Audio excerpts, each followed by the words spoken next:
You are listening to the first installment of Audio Pictionary, an English vocabulary game designed to exercise and increase your active vocabulary.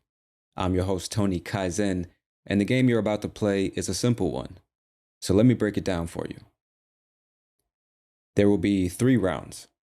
In each round, we will focus on one topic, like cooking or basketball, for example. Now, first, I'm going to describe an object, action, person, or activity related to the topic, and then you will have to say the name of whatever I'm describing. Now, in each round, you can earn a maximum of 5 points, 1 point for each correct answer.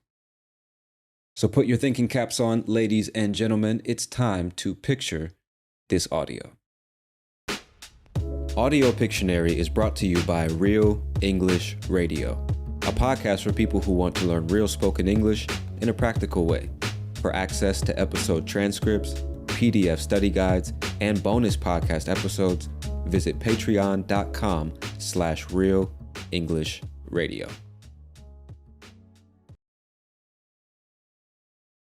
Round 1. Objects and actions around the house. Number 1. This object heats up and is passed over clothes to remove wrinkles. What is it? This object heats up and is passed over clothes to remove wrinkles. What's it called? If you said iron, then you are correct, my friend. That is I-R-O-N, iron. Now, just a quick note about this word. It is both a noun and a verb, and it's the same word. So we use the iron to iron our clothes. You see, it's a noun and a verb. All right, number 2. This item is hung in front of windows to block light or provide privacy. This item is hung in front of windows to block light or provide privacy. What is it called? If you said curtains or blinds, then you are correct. Now, just a quick note about these words. Curtains and blinds really have the same function, they just have a different appearance. Now, curtains typically hang from the window, and they're more than likely going to be made of some kind of fabric or cloth, and they swing from side to side. If the window is open, the wind might blow the curtains and they might start waving in the wind. You see, and you have to slide them from left to right to open or close them. Those are curtains. Now, blinds, again, they have the same function, but they're more than likely going to be made of something like wood or plastic, maybe metal. And it's a bunch of long, skinny, rectangular pieces of wood, let's say, stacked on top of each other. And you have to flip them open or close. You flip them up or flip them down to let the light in or keep the light out. Those are blinds. Curtains and blinds. Now, if you use either word in any context, even if you should say curtains when you say blinds, people will understand just fine. All right, number 3. These are fabrics or textiles used for bedding, tablecloths, and towels. What are they called? These are fabrics or textiles used for bedding, tablecloths, and towels. What is the general term for these items?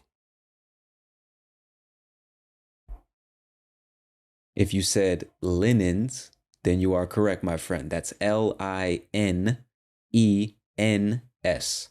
linens. So if you hear somebody say, I'm washing linens this weekend, you can understand they're probably talking about bed sheets, pillowcases, blankets, comforters, towels, things like that. All of these fall under the category that is linens. All right, number 4. These are tools used for eating, such as knives, forks, and spoons. These are tools used for eating, such as knives, forks, and spoons. What is the general term for these items? If you said cutlery, then you are correct, my friend. That's C-U-T-L-E-R-Y, cutlery. Knives, forks, spoons, all these different utensils or tools we use to eat fall under the category that is cutlery. All right, number 5. If the fridge is for keeping things cool or cold, then the freezer is for keeping things what? If the fridge is for keeping things cold, then the freezer is for keeping things what? If you said freezing, unfortunately, my friend, that is incorrect. The correct answer is frozen. The fridge keeps things cool or cold, and the freezer keeps things frozen. All right, that is it for round number 1. My friends, go ahead and tally up the points. And do not feel bad if you didn't get a if you didn't get a single correct answer. It's not a big deal. All that means is that you've learned a few new words, my friend. And learning, especially new words, it's never a bad thing. So don't feel too bad. We still got 2 more rounds to go. Still a chance for you to get some points out of this game. All right. Moving on to round number 2. Round 2. Objects, actions, and people related to soccer or football. Number 1. When a player is about to receive a pass, none of their body parts used to control the ball can be beyond the second to last opponent at the moment the ball is played or passed, unless the receiving player is in their own half of the field. What rule have I just described? When a player is going to receive a pass, he cannot be beyond the second to last defender when he receives that pass, or when the pass is played. What is the name of that rule? If you said the offside rule, then you are correct, my friend. OFFSIDE, offside. To be offside means you receive a pass when you are beyond the second to last defender, meaning the only person left to stop you from scoring is the goalkeeper. You can't be beyond the last line of defense when you receive that pass because that's obviously an unfair advantage. You would be offside. All right, number 2. If a player passes the ball back to their own goalkeeper using their feet, the goalkeeper must not pick up the ball with their hands. If the goalkeeper violates this rule, the opposing team is awarded an indirect free kick from the spot where the goalkeeper touched the ball with their hands. I'll say that again. If a player passes the ball back to their own goalkeeper using their feet, the goalkeeper must not pick up the ball with their hands. What is the name of this rule? If you said the back pass rule, then you are correct, my friend. Now, I believe the technical term in the rule book is the goalkeeper handling restriction. I've never heard that before in my life, so I'm not sure it's something that you need to remember. What you do need to remember is the term back pass rule. You cannot pass the ball back to your goalkeeper with your feet and then have that goalkeeper pick the ball up with his or her hands against the rules. Now, if you head the ball back or use your knee or your chest or your shoulder, then the goalkeeper or the goalie can handle the ball. If you pass it back with your feet, can't handle the ball. You get the point. So let's move on to number 3. This player is positioned near the touch lines on either side of the field, typically responsible for delivering crosses, making runs down the flanks, and assisting in attacking plays. This player is positioned on the touch lines, near the touch lines on either side of the field, the left side or the right side. And this player is typically responsible for delivering crosses, making runs down the flanks, and assisting in attacking plays. What is the name of this position?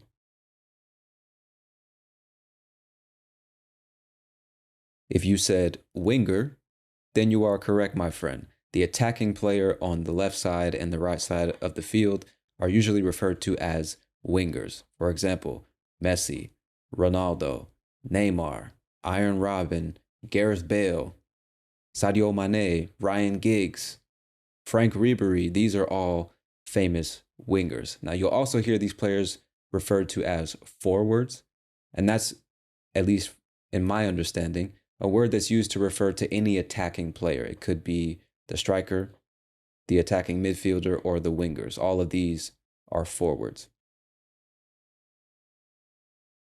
All right, number 4. The individual responsible for overseeing the team's strategy, training, and overall performance. This person makes key decisions such as selecting the starting lineup, tactical planning, and substitutions during the match. What is the name of this individual? The person responsible for overseeing the team's strategy, training programs, and performance. They choose the starting lineup, the tactical plan, and who gets substituted during the match. What is the name of this individual? If you said the manager or the head coach, then you are correct, my friend.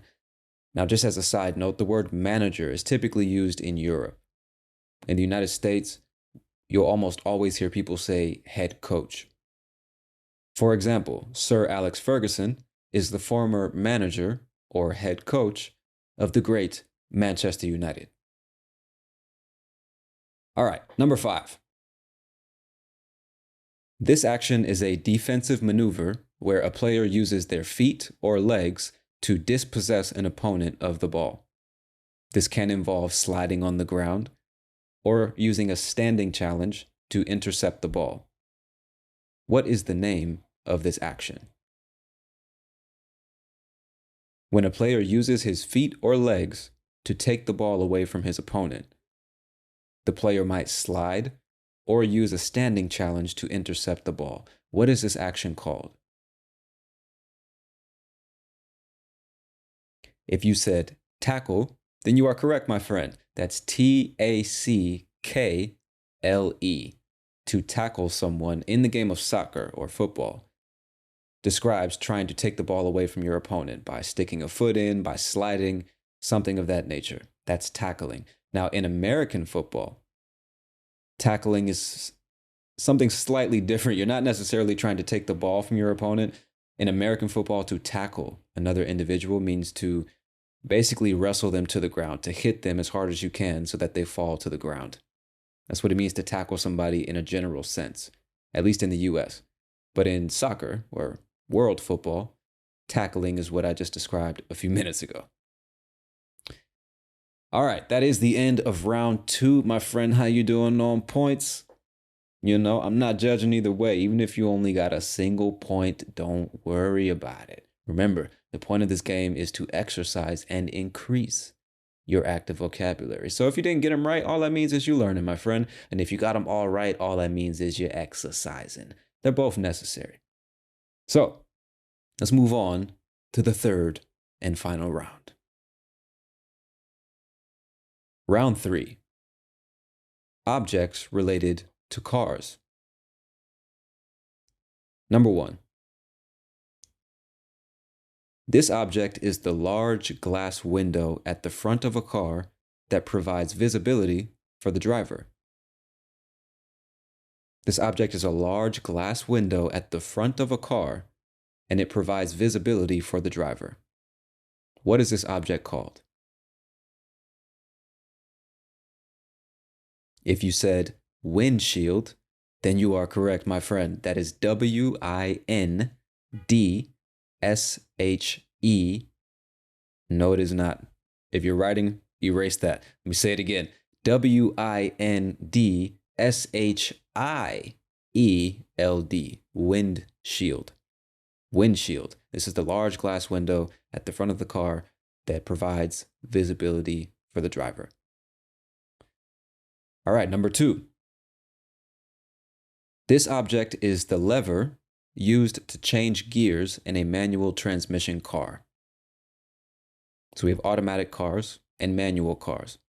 And with the automatic cars, you don't have to shift the gears. In a manual car, you need to shift the gears. So what is the lever used to shift or change gears in the manual transmission car? If you said gear shift, then you are correct, my friend. The lever used to shift gears is referred to as the gear shift. Now, you'll also hear people refer to it as the stick. Somebody might ask you, do you know how to drive stick? You know how to drive stick? And what they're asking you is if you know how to operate a manual transmission car. So you might use the stick to switch gears or shift gears or change gears, or the gear shift to shift gears. All right, number 3. The mirror inside the car that allows the driver to see what is behind the vehicle is referred to as what? What is the name of the mirror inside the car that allows the driver to see what's behind the vehicle? If you said rear view mirror, then you are right, my friend. Rear view mirror. I was about to say W for some reason. REARVIEW. Rear view. Rear view mirror. Again, it's the mirror. Jesus. It's the mirror inside the car, usually attached to the ceiling of the car, and you look up and it allows you to see what is behind you. The rear view mirror. Just as a side note, the mirrors on the side of the car are referred to as the side view mirrors. Rear view, side view. All right. Okay, number 4. This object is the hinged cover over the engine compartment at the front of a car. This object is that piece of metal that covers the engine in your car.